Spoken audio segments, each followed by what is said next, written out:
तो welcome to exam गुरु। आज भूगोल के प्रश्नों को हल किया जाएगा। सबसे पहले क्वेश्चन है कि भूगोल के जनक की उपमा किससे प्रदान किया गया है। भूगोल के जनक की उपमा किससे प्रदान किया गया है। तो ऑप्शन इसमें लिखा है कि हिकेटियस, टॉलमी, इराटोस्थेनीज और ऑप्शन नंबर डी में है हेरोडोटस। तो इसका आंसर ऑप्शन नंबर फर्स्ट है, वो हिकेटियस होगा। हिकेटियस, ठीक, हिकेटियस ये है। Second question, short term geography का शब्द का प्रयोग किसने किया। कैप्लर, गैलीलियो, इराटोस्थेनीज और अलमसूदी। तो क्वेश्चन नंबर 2 का ऑप्शन नंबर सी इराटोस्थेनीज है, ये सही है। तीसरा क्वेश्चन, विश्व के मानचित्र पर सर्वप्रथम देशांतर रेखा खींचने का प्रयास किसने किया था। प्लिनी, हेरोडोटस, न्यूटन, इनमें से कोई नहीं।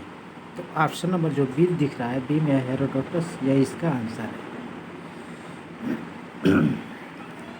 क्वेश्चन नंबर 4 पे आते हैं कि एक देशांतर को पार करने में कितना समय लगता है। ये तो सभी लोग जानते होंगे, 2 मिनट, 4 मिनट, 5 मिनट, 10 मिनट। तो इसका ऑप्शन नंबर जो 4 मिनट है, यह इसका करेक्ट आंसर है। ठीक, आते हैं क्वेश्चन नंबर नेक्स्ट। ग्रीनविच या प्राइम मेरिडियन लाइन कहा जाता है। 0 देशांतर को, 30 देशांतर को, 90 देशांतर को, 180 देशांतर को। तो क्वेश्चन नंबर 5 का ऑप्शन नंबर ए जो देशांतर 0 अंश है, वही करेक्ट आंसर है। अंतर्राष्ट्रीय तिथि रेखा किसे कहा जाता है। 0 अंश देशांतर को, 45 अंश देशांतर को, 75 अंश देशांतर को, 180 अंश देशांतर को। तो इसमें ऑप्शन नंबर डी इसका राइट आंसर है। अब आते हैं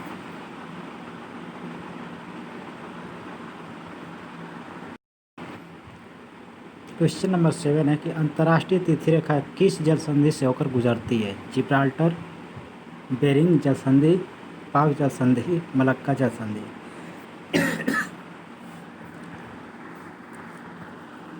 अगर वीडियो फास्ट है तो इसको स्लो करके देखा जा सकता है। ठीक,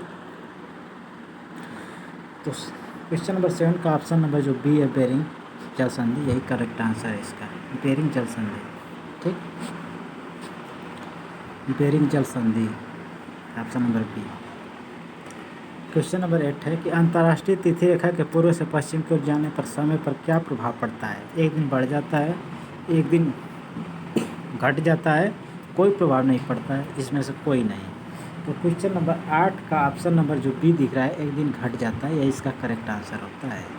ठीक, क्वेश्चन नंबर 9, 2 अक्षांश रेखाओं के बीच की दूरी कितनी होती है। 110 किलोमीटर, 111 किलोमीटर, 115 किलोमीटर, 116 किलोमीटर। तो इसका ऑप्शन नंबर बी करेक्ट होगा, 111 किलोमीटर।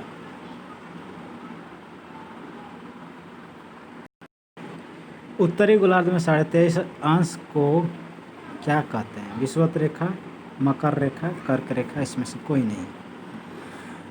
तो इसका ऑप्शन नंबर सी कर्क रेखा सही है।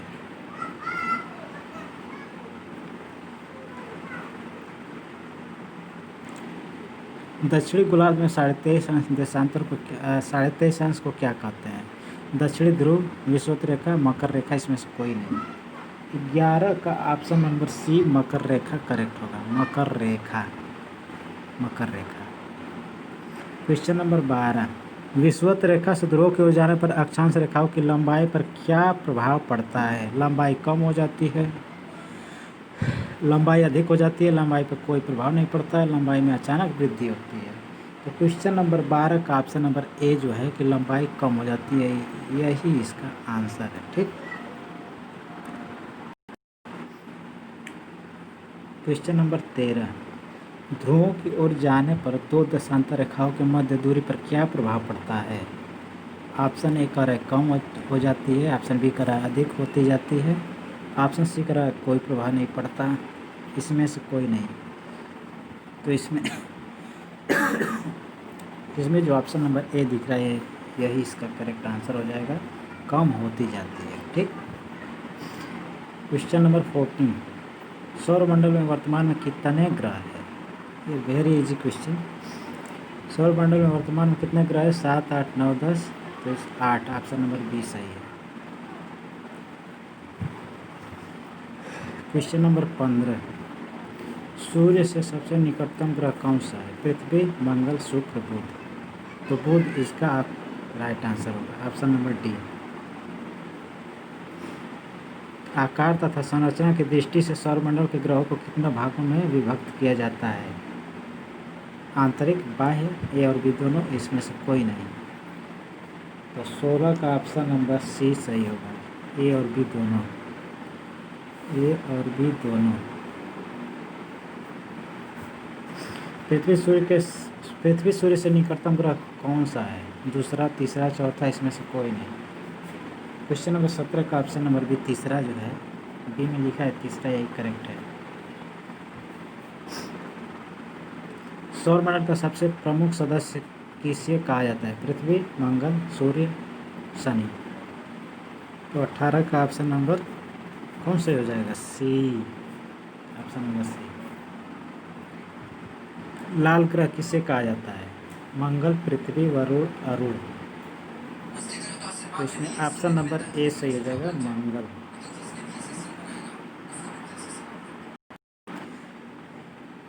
सौरमंडल का जन्मदाता किसे माना जाता है? ब्रह्मावृत, सूर्य, पृथ्वी, इसमें से कोई नहीं। तो इसमें ऑप्शन नंबर बी से हो जाएगा, सूर्य। पृथ्वी की बहन किस ग्रह को कहा जाता है? पृथ्वी की बहन किस ग्रह को कहा जाता है? बहुत आसान क्वेश्चन है, शुक्र ग्रह। ऑप्शन नंबर सी से हो जाएगा, शुक्र। संध्या का तारा किसे कहा जाता है? अरुण, बृहस्पति, वरुण, शुक्र। तो शुक्र को कहा जाता है, शुक्र। क्वेश्चन नंबर 23, किस ग्रह के सर्वाधिक उपग्रह है? पृथ्वी, बृहस्पति, शुक्र, शनि। तो इसमें पुराना क्वेश्चन है कि बृहस्पति का उपग्रह सबसे ज़्यादा है, लेकिन ये गलत हो जाएगा। इसमें शनि, वर्तमान में शनि का सबसे ज़्यादा उपग्रह है, Shani. Shani option number D हो जाएगा। नीला ग्रह के नाम से किसे जाना जाता है? पृथ्वी, अरुण, मंगल, शुक्र। तो इसमें ऑप्शन नंबर ए से हो जाएगा, पृथ्वी, अर्थ। सौरमंडल में सबसे बड़ा ग्रह कौन सा है? शनि, बृहस्पति, पृथ्वी, अरुण। कौन सही है? 25 का option number B, Brihaspati. Phobos तथा डिमोस किसके उपग्रह है? वरुण, बुध, बृहस्पति, मंगल। तो इसमें मंगल करेक्ट आंसर हो जाएगा, मंगल। किस ग्रह के पास एक भी ग्रह नहीं है? बुध, शुक्र, ए और बी दोनों, इसमें से कोई नहीं। तो 27 का सी सही हो जाएगा, बुध और शुक्र दोनों, ऑप्शन नंबर सी। किस ग्रह पर वलय पाए जाते हैं? शनि, यूरेनस, बृहस्पति, ए और बी दोनों। तो 28 का डी सही हो जाएगा, 28 का डी, ए और बी दोनों, शनि और यूरेनस। क्वेश्चन नंबर 29, चंद्रमा की स्थिति सामान्यतः कब घटित होती है? पूर्णिमा के दिन, अमावस्या के दिन, ए और बी दोनों, न ए और न ही बी। 29 का ऑप्शन नंबर ए सही हो जाएगा, पूर्णिमा के दिन। सूर्य ग्रहण की घटना कब घटित होती है? पूर्णिमा, अमावस्या, मकर संक्रांति या कर्क संक्रांति। तो इसमें ऑप्शन नंबर बी सही होगा, अमावस्या के दिन। पृथ्वी की आयु कितनी है? 4 अरब, 4.9 अरब, 4.6 अरब, इसमें से कोई नहीं। तो इसका 4.6 जो कि सी ऑप्शन है, ये सही है।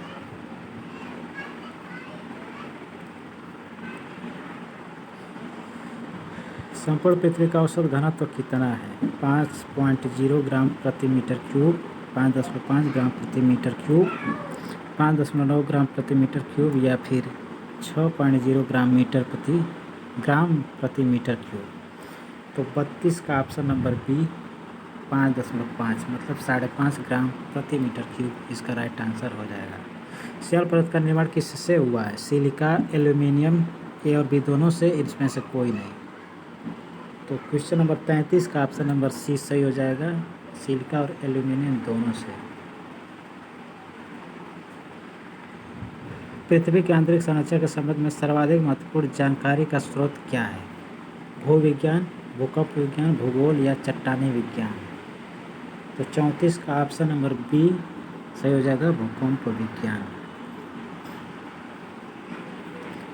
पृथ्वी के केंद्र में पाए जाने वाला चुंबकीय पदार्थ है लौह, एल्यूमिनियम, निकिल या फिर सिलिका? 35 का ऑप्शन नंबर क्या सही हो जाएगा? सी, निकिल। निकिल हो जाएगा। नीफे परत में किसकी प्रधानता होती है? निकिल, लौह, अयस्क, एल्यूमिनियम, ए और बी दोनों की? तो 36 का ऑप्शन नंबर डी हो जाएगा, ए और बी दोनों की।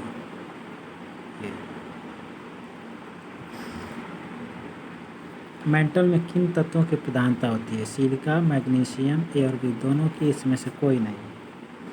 37 का ऑप्शन नंबर सी सही है, ए और बी दोनों। ए और बी दोनों, 37 सी। क्वेश्चन नंबर 38, कोनार्ड असंबद्धता कहाँ व्याप्त है? ऊपरी व निचली क्रस्ट, ऊपरी व निचली मेंटल, क्रस्ट व मेंटल या फिर मेंटल व क्रोड? तो इसमें ऑप्शन नंबर ए सही हो जाएगा, ऊपरी व निचली क्रस्ट। 38 का ए। ऊपरी व निचले मेंटल के बीच सीमा क्षेत्र को क्या कहते हैं? रेवेटी असंबद्धता, लेमन असंबद्धता या फिर मोहो असंबद्धता या फिर इसमें से कोई नहीं?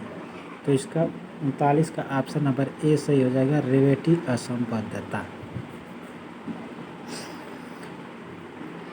लेमन असंबद्धता के परतों के मध्य पाई जाती है? क्रस्ट तथा मेटल, बाह्य व आंतरिक क्रोड, मेटल तथा क्रोड या फिर ऊपरी व निचली मेटल? तो 40 का ऑप्शन नंबर यहाँ पे कौन सही हो जाएगा? बी सही हो जाएगा, बाह्य व आंतरिक क्रोड। क्वेश्चन नंबर 41, विश्व की सर्वोच्च ऊंची चोटी कौन सी है? माउंट एवरेस्ट, कंचनजंगा, किलिमंजारो या फिर माउंट अल्बरुज? तो 41 का ऑप्शन नंबर यहाँ पे कौन सही होगा? A, Mount Everest. Very easy question. विश्व के सबसे लंबे पर्वतमाला? हिमालय, एंडीज, रॉकीज या इसमें से कोई नहीं?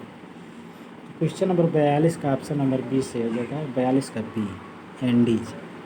टिक भी लगा हुआ है।